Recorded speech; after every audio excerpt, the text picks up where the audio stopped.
right, guys. Uh, Earnings were not so good for me this time. I knew it. I knew it going into it.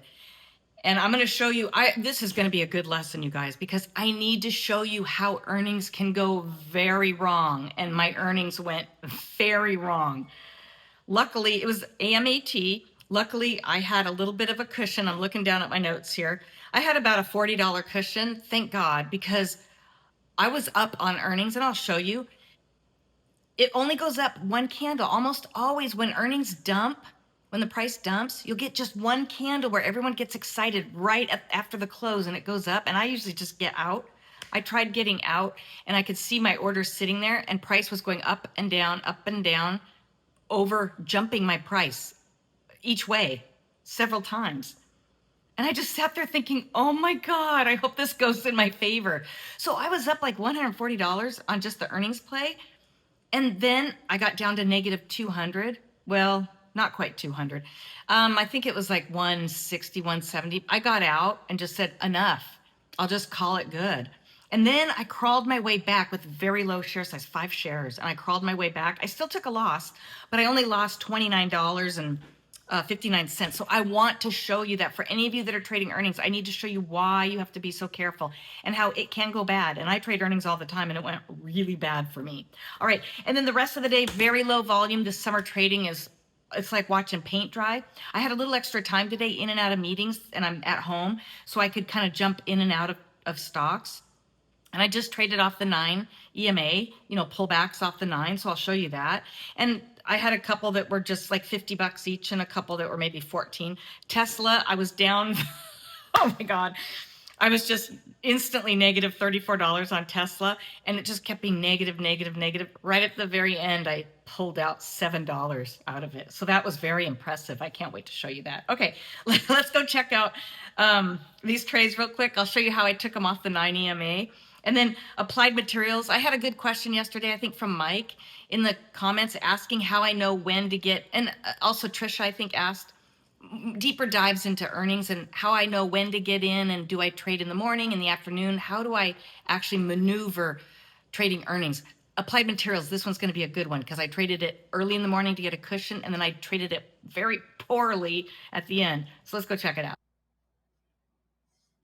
All right, guys, let's leave applied materials for last because I really want to show you lessons. And for those that want to stick around that are interested in trading earnings, we'll do that. All right, CoreWeave. This morning I tried CoreWeave right off the bat, and I'll show you why.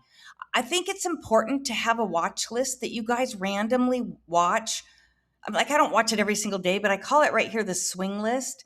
And you'll notice that I just have a lot of things that either viewers, subscribers in my channel have said, hey, I'm trading this, or you should watch this, or have you ever thought about buying this?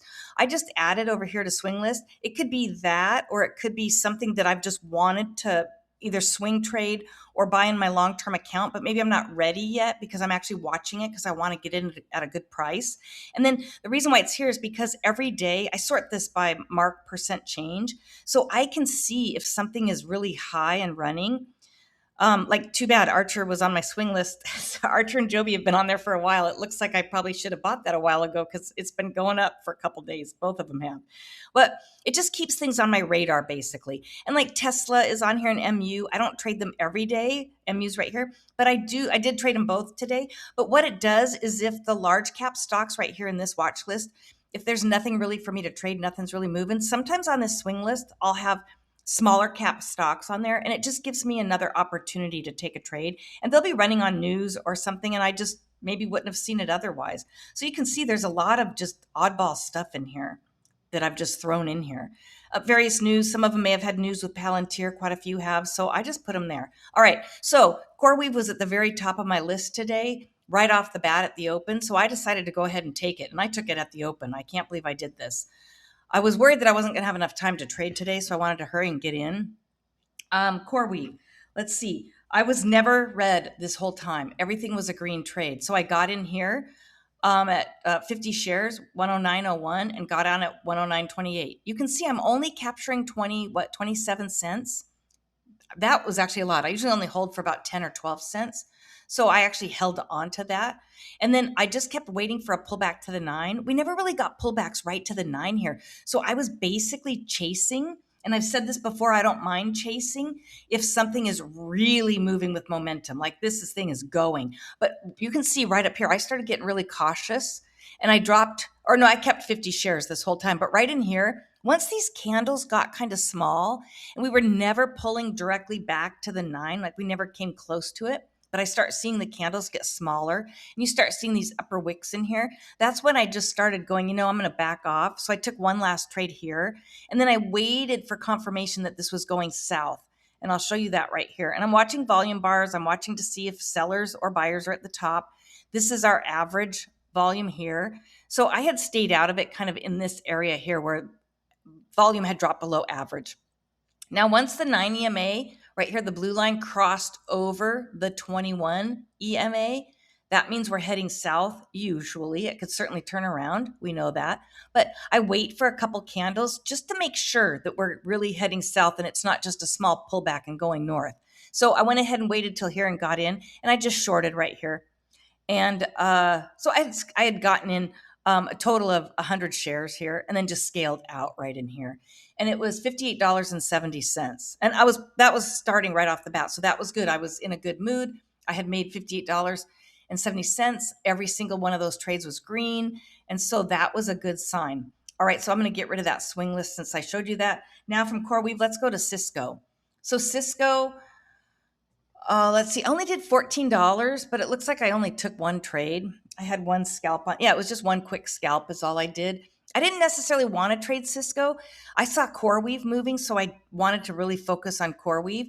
But I got in right here for 50 shares, right in here, and I think I just shorted. Yeah, I shorted right here. It had bounced up to the 9 right at the open and failed, and I waited for one big long candle and then just jumped in right here. So that was it on Cisco. All right, let's go to Intel. Intel was a good one as well. Intel, I was green on every single trade on here. So it's a lot of trades, I know, for $55, but I was just scalping pennies.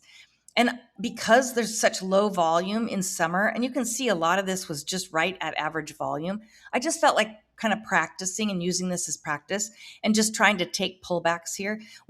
This was pretty strong right here. And we didn't have like full true pullbacks to the 9. So as it would pull down a bit, I would just get in and scalp out. And I was being cautious. I just didn't know how much it was going to run. Summer trading, I'm just trying to be a lot more cautious. And I'm just taking pennies here. That's it. And that's it. Just pullbacks to the 9. And if it wasn't coming all the way down to the 9, I'm just waiting for a little bit of wicking to come down and then it shoots back up. And I'm actually just watching the volume bars here. And I'm waiting to see. Now look, buyers were all the way at the top the whole time. Now sometimes when you're in this candle, you can see in the volume bar, sometimes it's a battle between buyers and sellers. That's many times why I'm getting out, because at the time when I exit, I see that it's a struggle. And then when it eventually closes, the candle closes, sometimes it shows that the buyers are all the way at the top, but that's not always necessarily what's happening in real time. All right, let's go to Tesla. I actually traded Tesla. I can't believe it. And I traded it well. And I traded MU and I traded that well. I just don't normally trade those well. All right, Tesla. Actually, Tesla did not trade well. Sorry, I had said that earlier. Right here. So what happened was this was all red trades, completely red, horrible. And then right here, I pulled out of the red and got it to positive $7.42. And I just said, done. That was Tesla. Okay, look, you guys, I shouldn't have been trading this. If you look at this is hard to trade. Each one of these lines is 50-cent increments. Well, we're basically just going sideways. The 9 and the 21, sure, there's distance between them, but they're just going straight across. It was dumb. Even VWAP is just pretty much going straight across.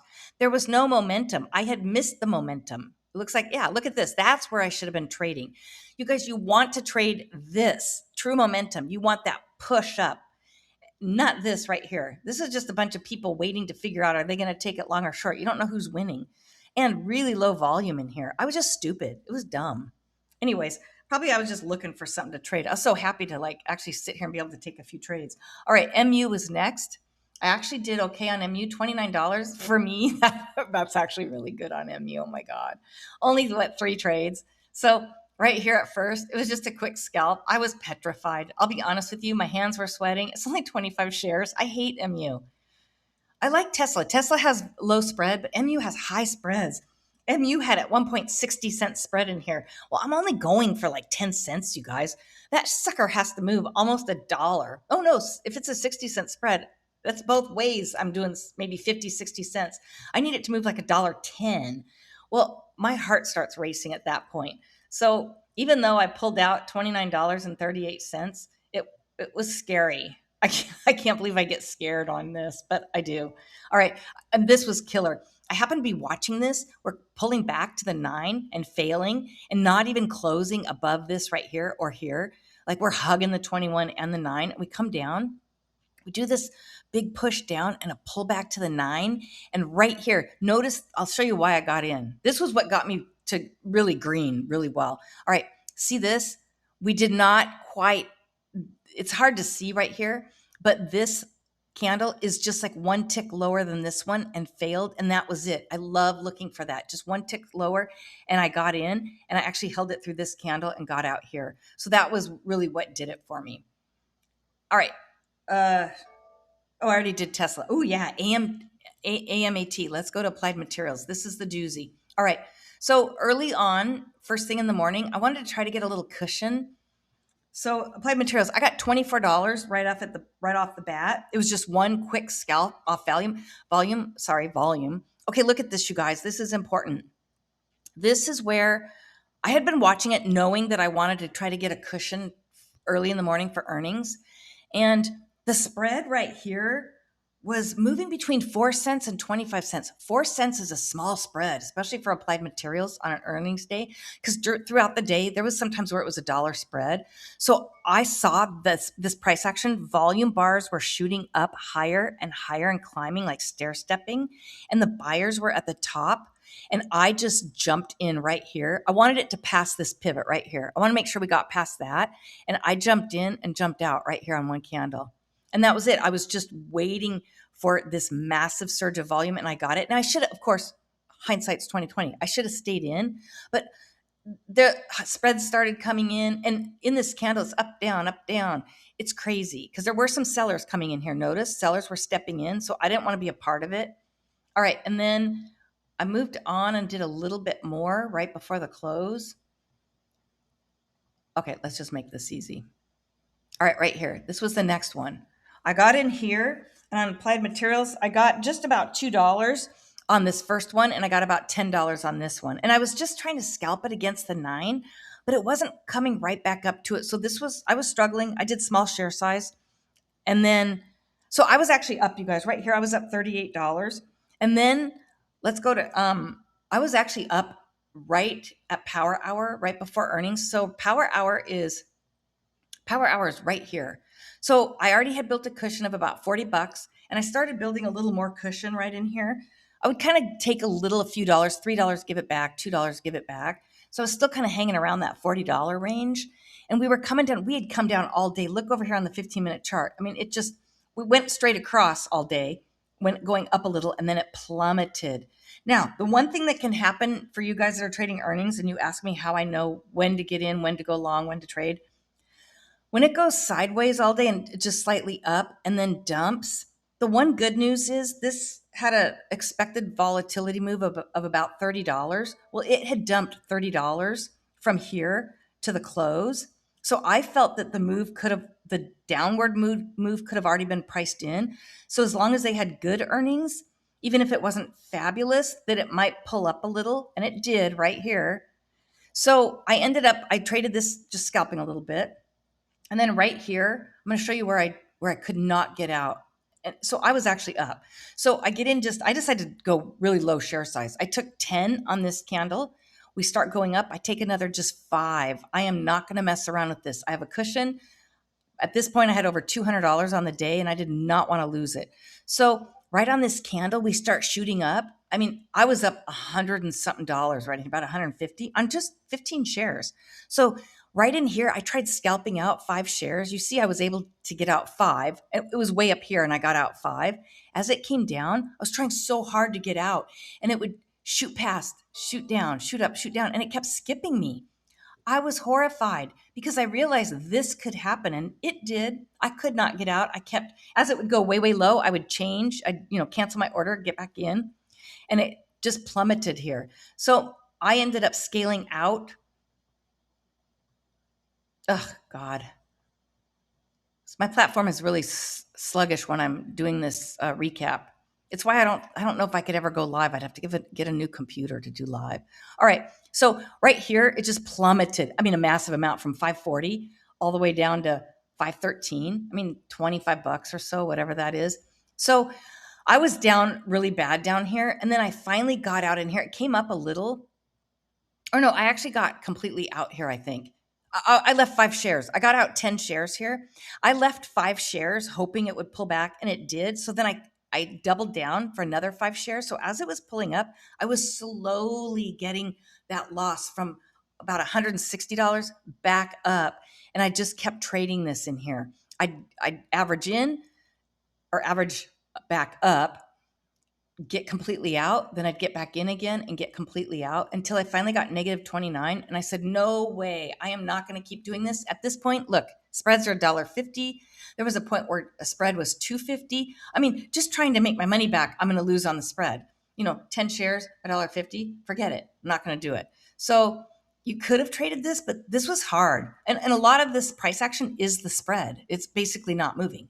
So ended up then with saved the day and ended up with $135.58. Not fantastic, but this is a good lesson to show you that you really need to be careful on earnings and drop that share size if the spreads are high. If it has been dumping, if anything weird's been happening, just drop that share size and don't get greedy. Okay, guys, please let me know if anyone traded Applied Materials or any other earnings, and let me know how you did today. I really, I like to know, especially you newbies. You let me know. You better be sticking it out and following your rules. That's what I want to hear. Okay, bye, you guys.